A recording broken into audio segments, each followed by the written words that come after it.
Right, Tracy. You're a mother of 2 daughters. Is that right? Correct, yes.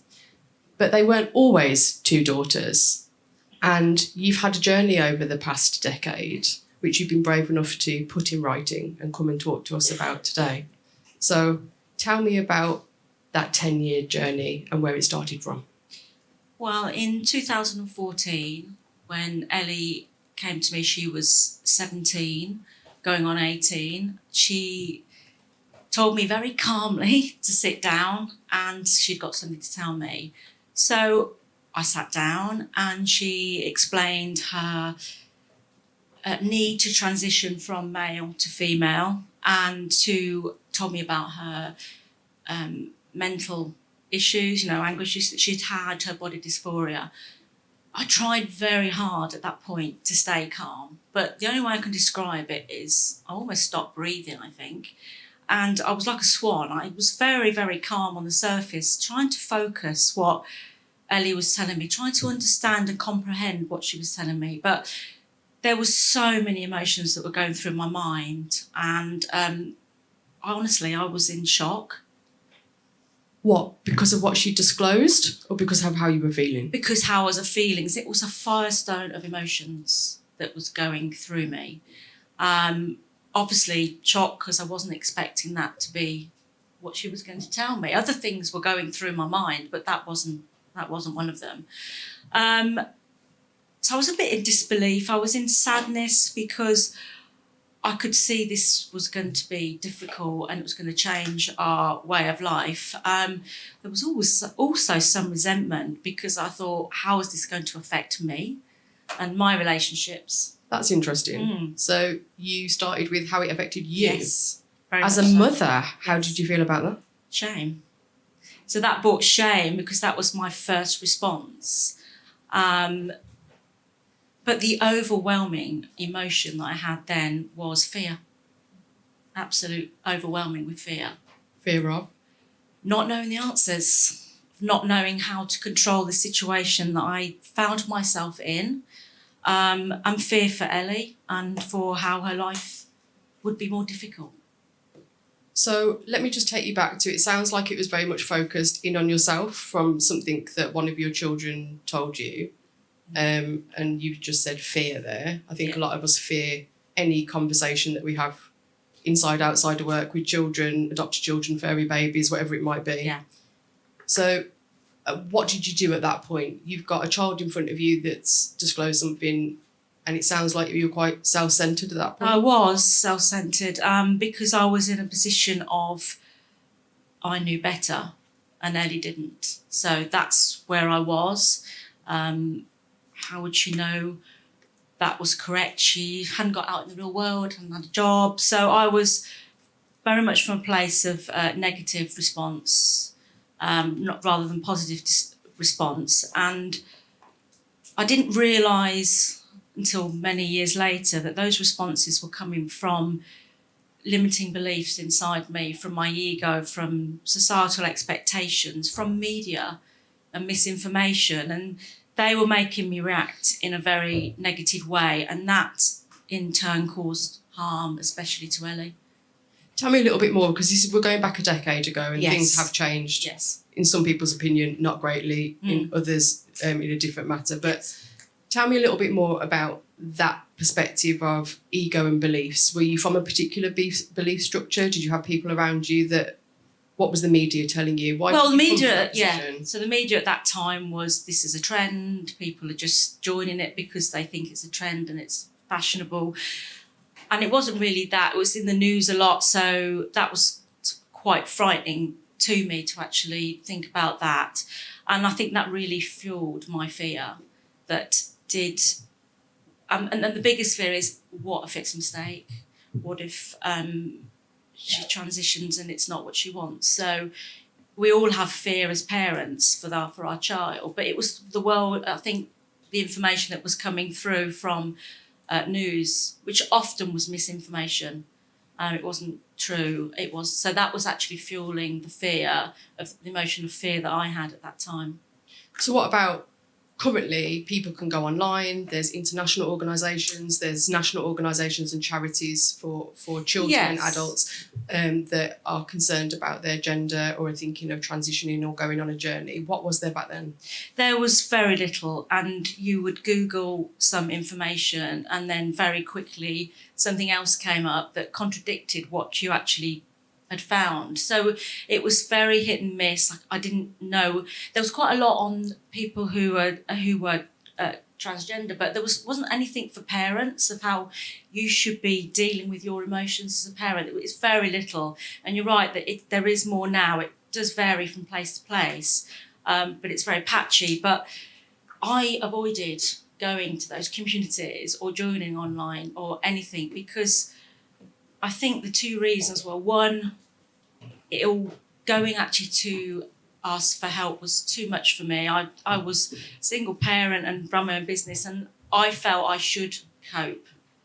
And so going to actually to people and saying, "Oh, I'm not coping," was difficult for me. And I also harboured the hope that Ellie would change her mind. So I didn't join. So what would you tell someone today that was in this situation just on that point?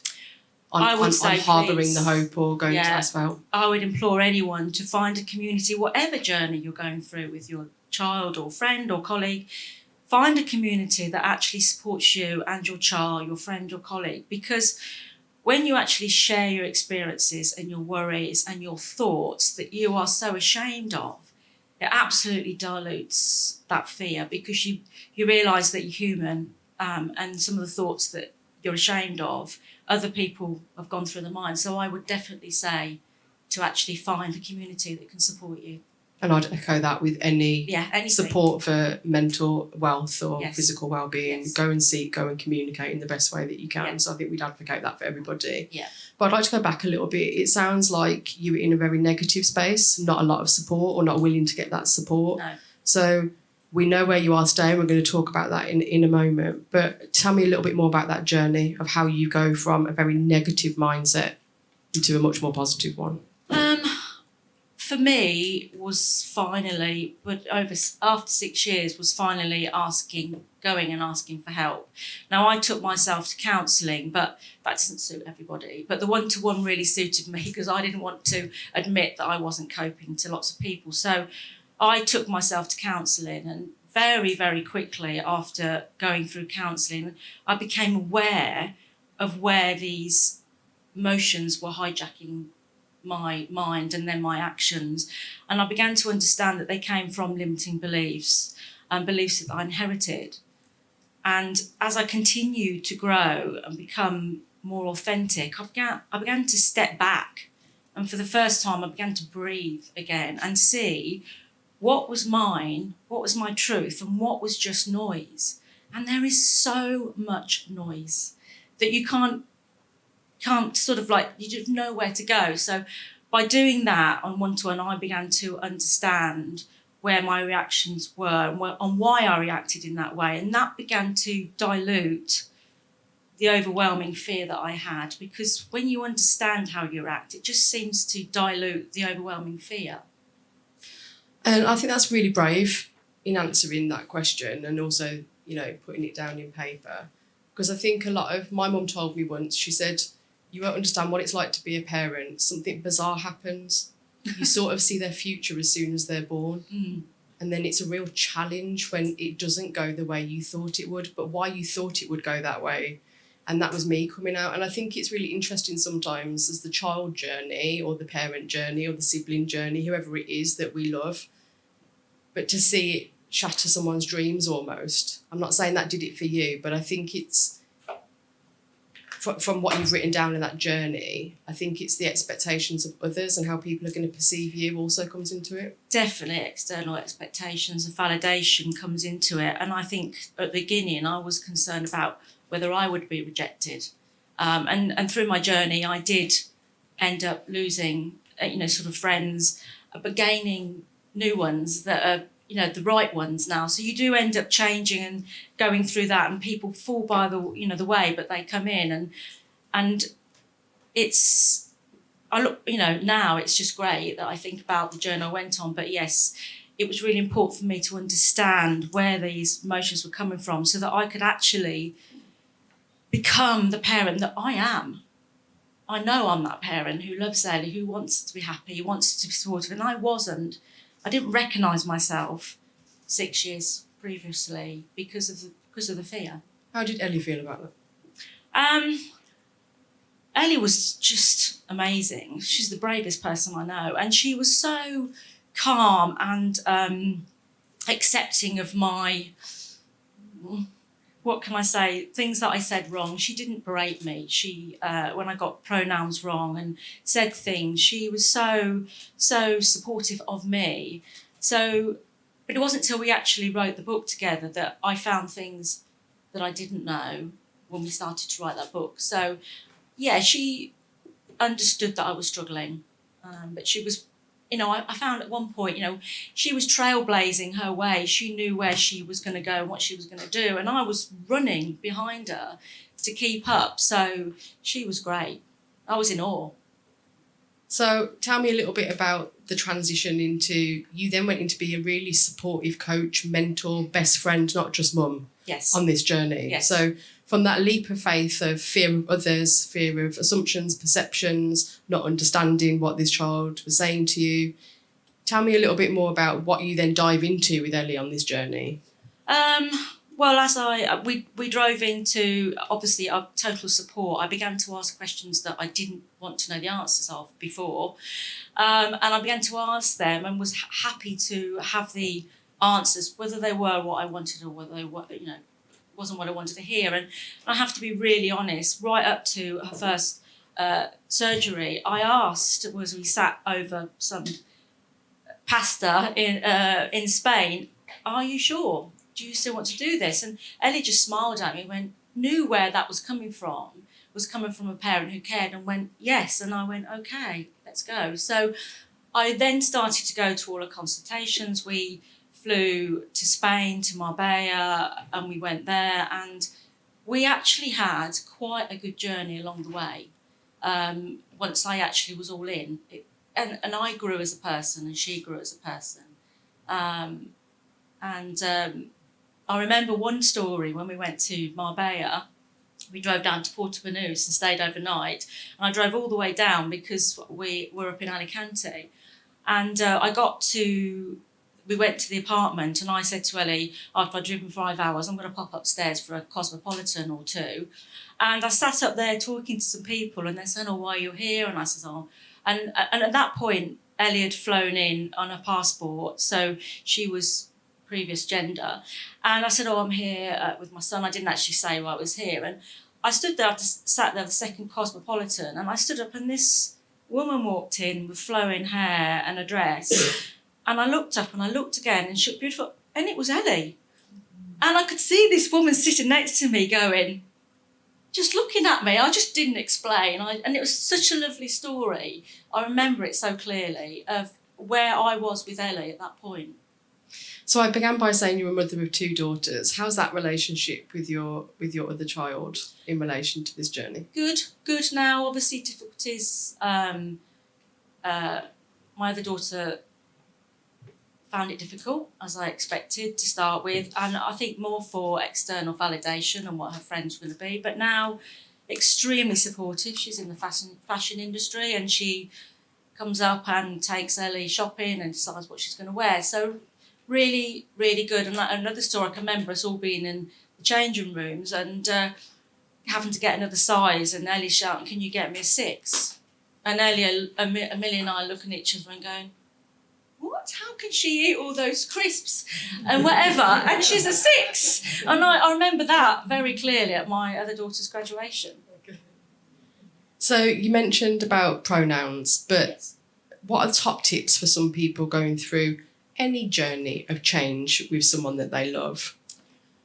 To try to understand why you're reacting the way you are and what your emotions are, and become aware of them and understand them, but don't judge yourself. Don't criticise yourself. Just accept them and understand where they're coming from, because it will really help you. When you understand where they've come from, it gives you strength in that knowledge to make a different decision. So to do that and to obviously ask for help are really important. But one things I really want to say is for any journey, be kind, not just to yourself, but to everybody. And everyone can be kind. You don't have to be perfect. You are going to make mistakes. And some of the best learning curves I had were due to the mistakes that I made. So it's fine. So it's doing pronouns. I mean, my mother is 86 and she forgets my name, let alone the pronouns for Ellie, but she makes It happens when you're not 86 as well. Yeah, I still make those mistakes now, but that Ellie realises that's her nan stepping up, showing her little bit of kindness. And, you don't have to approve of a situation to be compassionate. You don't have to approve to it to be, to understand it. But, those are fundamental basics of humanity. And we can all do that and be kind. And every little tiny moment of kindness creates safety. And when we actually deny people who they want to be seen, we deny them a place of belonging, we deny them a place of safety. And that's what I denied Ellie at the beginning. But if you're kind, and you can do it in very simple ways, as a smile, a good morning, anything like that, and not to get boring, just another story. Early days of Ellie's transitioning, she had a car accident. Wasn't serious, but she wrote off a little £500 run around. And obviously I got the call and I drove as fast as I could, legally, to where she was, and it was pouring with rain, and the car, which was very dented on one side of the road, was opposite the ambulance on the other. And I ran into the ambulance, and there was Ellie sitting there, grinning from ear to ear. And I looked at Ellie, and I looked across at her very dented car, and I looked back at her, and I said, "Why are you grinning?" And she said, the other driver came running out of his car and said, "Are you okay?" And his phone rang, and as he walked away, he said on his phone, "Oh, I can't talk now, some silly girls just hit me." And for Ellie, that was everything. She was seeing who she wanted to see. And that gentleman, I had to go and see him and explain, because it was early days, that the details on the insurance and what the details given weren't the same. And I went across to him, very nervous, and explained the situation. And he looked at me and he smiled and he nodded and he went, "Thank you very much." Now, he might not have understood the situation. He might not have approved it. And he's just been hit by a silly girl. But that's how you do kindness. Yeah. That's it. So in the last few seconds that we have, as a parent specifically, because that's your journey, how would you tell other parents, carers, whoever's being responsible for children out there at the moment, how should they show up? Show up from a place of belief and not disbelief.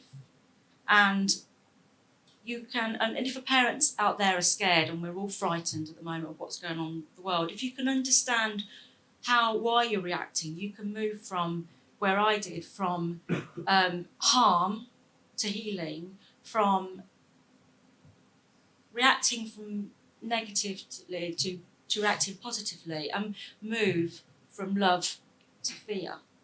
And as Ellie says to me, it's not where you started the journey, Mum, it's where you finished.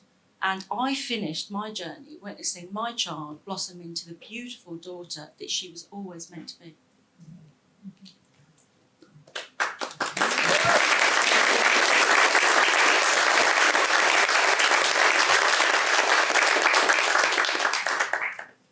Just before I formally say thank you, I'd just ask one tip from me for all of us to be allies to each other, because we are all individuals and all have differences. Please reach out to people, please have conversations, and please check in. I'd like to ask you to do 2 rounds of applause. One again for Tracy, please.